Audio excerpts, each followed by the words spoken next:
এটি একটি কাল্পনিক স্টোরি। এটার সাথে বাস্তবতার কোনো মিল নেই। এখানে সব চরিত্র কাল্পনিক, সুতরাং এই স্টোরিগুলো কেউ সিরিয়াসলি নেবেন না। ডাইনিং এ বসে ব্যবসায়িক আলাপ আলোচনা করছে জাংকুকের বাবা এবং তাইয়ের বাবা। কিচেনে দুপুরে রান্না করছে জাংকুকের মা এবং তাইয়ের মা, সাথে কাজের বুয়া। এই পরিবারে যুগ যুগ ধরে ঘরের নারীরা নির্যাতিত, সাথে অবহেলিত। ওদের কাছে ঘরের বউ মানে রান্না বান্না করা, বাচ্চা মানুষ করা, পুরুষদের সেবা যত্ন করা। এসব কাজ ছাড়া ঘরের বউয়ের আলাদা কোনো কাজ নেই। ওদের টাকা আছে, ক্ষমতা আছে, শারীরিক চাহিদার জন্য রোজ ভিন্ন ভিন্ন নারীর স্বাদ নিয়ে থাকে। ভালোবাসা, অনুভূতি, মায়া এসব কিছুই নেই এই পরিবারের মধ্যে। ওদের রক্তে আছে টাকা, ক্ষমতার নেশা। জাংকুকের বাবা আর তাইয়ের বাবা দুই আপন ভাই। জাংকুকের একটি ছোট বোন আছে, নাম রোজি, আর তাই হচ্ছে তার বাবা মায়ের একমাত্র মেয়ে। দিনের পর দিন এই বংশের সব বউদের প্রতি অত্যাচার দেখে তাইয়ের ঘৃণা জন্মেছে তাদের উপর। নিজের বাবা চাচার প্রতি তীব্র ক্ষোভ আর ঘৃণা। দিনের পর দিন নিজের মায়ের প্রতি অমানবিক অত্যাচার দেখেছে তাই। অশ্রাব্য ভাষায় গালিগালাজ দেখেছে। মধ্যরাতে নিজের মাকে ঘরের বাইরে বের করে দিয়ে বাইরের নারী ঘরে এনে রেখেছে, আবার ভোর হবার আগেই তাদের বিদায় দিয়ে দিয়েছে।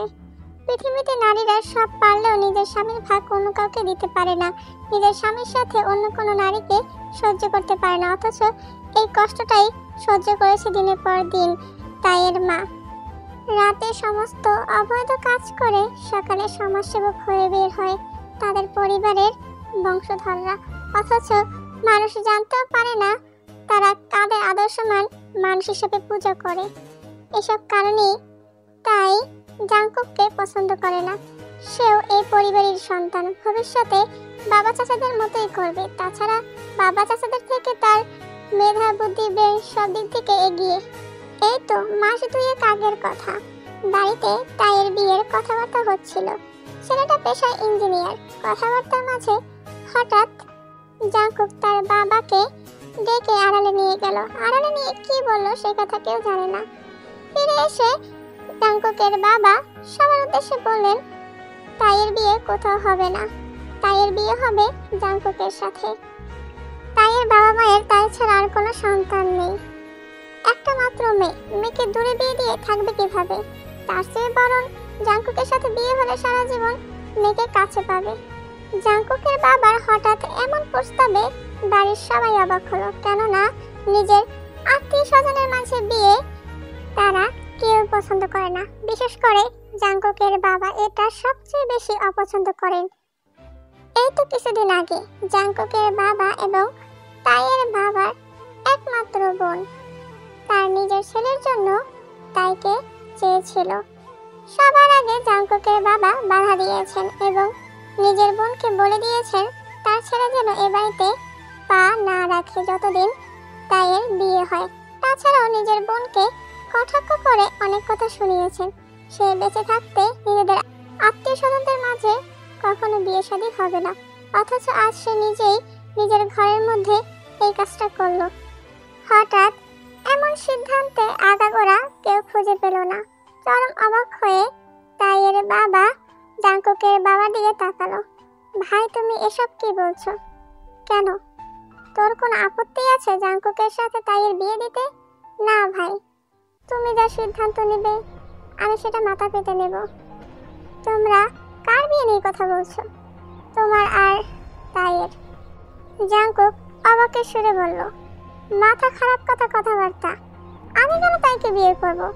তাও আবার নিজের চাচাতো বোন। আমি এ বিয়ে করতে পারবো না। আমি যখন সিদ্ধান্ত নিয়েছি তোমার আর তাইয়ের বিয়ে হবে, তার মানে বিয়ে হবে, এর কোনো নড়চড় হবে না।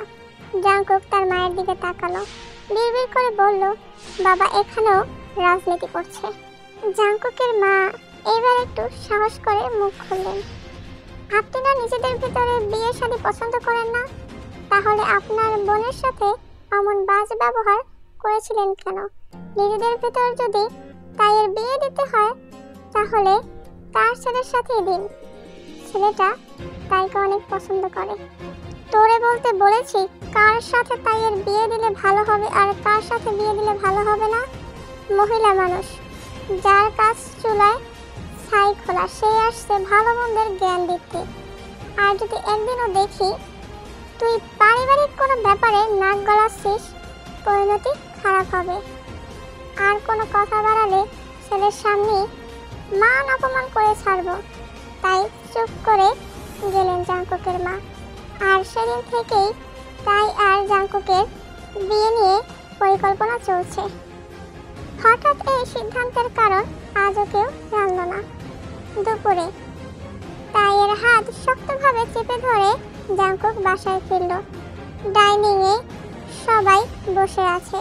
জাংকুককে এভাবে বাড়ির ভিতরে প্রবেশ করতে দেখে সবাই উঠে দাঁড়ালেন। তারা কেউ বুঝতে পারছেন না ঘটনা কি ঘটেছে। জাংকুক এত রেগে আছে কেন? কি হয়েছে জাংকুক? তাইকে এভাবে ধরে রেখেছো কেন? জাংকুক তাইয়ের হাত ঝাড়ি মেরে ছেড়ে দিয়ে বলল, আগামীকাল থেকে তাই আর কলেজে যাবে না। কলেজে যাওয়া ওর টোটাল অফ। তাই রাগে থরথর করে কাঁপছে। রাগে চোখে তাকিয়ে আছে জাংকুকের দিকে। কলেজে না গেলে লেখাপড়া কিভাবে করবে? ওর প্রতিটা সাবজেক্টের জন্য আলাদা আলাদা টিচার রেখে দেব। বাসায় এসে পড়িয়ে দিয়ে যাবে। বাইরে গিয়ে লেখাপড়া করা লাগবে না। কিন্তু কেন, হয়েছেটা কি? ও যতদিন না শালীন পোশাক পরিচ্ছদ পরবে ততদিন বাইরে যেতে পারবে না। কেন, পোশাকে কি সমস্যা? কারণ তোমাদের মতো ভদ্রলোকের অভাব নেই রাস্তাঘাটে। তারা সুন্দরী মেয়ে দেখলে, এ ধরনের পোশাক পরা দেখলে স্বপ্নের মতো নজর দিয়ে তাকিয়ে থাকে। চাচা, আপনার মেয়েকে বোঝান, খুব ভালো করে বোঝান, ও যেন এ ধরনের পোশাক আর না পরে। তুমি এ ধরনের পোশাক আর পরবে না। জাংকুক যা বলে তাই শোনো। তাই রাগে থরথর করে কাঁপতে কাঁপতে বলল, কেন আমি এ ধরনের পোশাক পরবো না? আর কেন জাংকুকের কথা শুনবো? কারণ জাংকুকের সাথে 2 দিন পর তোমার বিয়ে হবে। জাংকুক তোমার হাজবেন্ড হবে। তাই জাংকুকের পছন্দ মতো তোমাকে চলতে হবে। জাংকুকের কথাতেই তোমাকে উঠতে বসতে হবে। তাই তেজি কণ্ঠে বলল, আপনি ভাবলেন কি করে? আমার মায়ের জীবনটা যেভাবে কেটেছে আমার জীবনটাও সেভাবে কাটবে। আমার মাকে আপনি আপনার পায়ের নিচে রেখেছেন, আর এখন চাইছেন আমাকে জাংকুকের পায়ের নিচে রাখতে। আমি কোনোদিন জাংকুকের কথায় উঠবো না, বসবো না। জাংকুকের একটা কথাও আমি কোনোদিন শুনবো না। এ বংশের অর্ধাঙ্গী নামে কাজের বুয়া মহিলা নিয়ে আসে। কাজের মহিলারও একটা সম্মান থাকে, কিন্তু এ বংশের বউদের এ সম্মানটুকু নেই। জীবনে প্রথমবার তাই তার বাবার মুখের উপর কথা বলল। ভয়ে যে সামনে আসতো না, তার এমন সাহস দেখে তাই এর বাবা ভূমিকম্পের মতো কাঁপতে থাকলো। বাড়ির মেয়ে বউরা মাথা নিচু করে থাকবে, যা বলা হবে তাই মাথা পেতে নেবে, এটাই নিয়ম তাইয়ের বাবার কাছে। কিন্তু আজ মুখের উপর তর্ক করায় রাগ মাথায় উঠল। গায়ের সমস্ত বল প্রয়োগ করে তাইয়ের ডান গালে থাপ্পড় মারল। আরেক গালে থাপ্পড় মারতে যেতেই জাংকুক তাইয়ের বাবার হাত ধরে ফেলল। শক্তভাবে হাত চেপে ধরে ঝাড়ি মেরে ছাড়ল। তাইয়ের বাবা জাংকুকের ছাড়িতে 2 পা পিছিয়ে গেল। আরেকটু হলে হাতে ভেঙে যেত।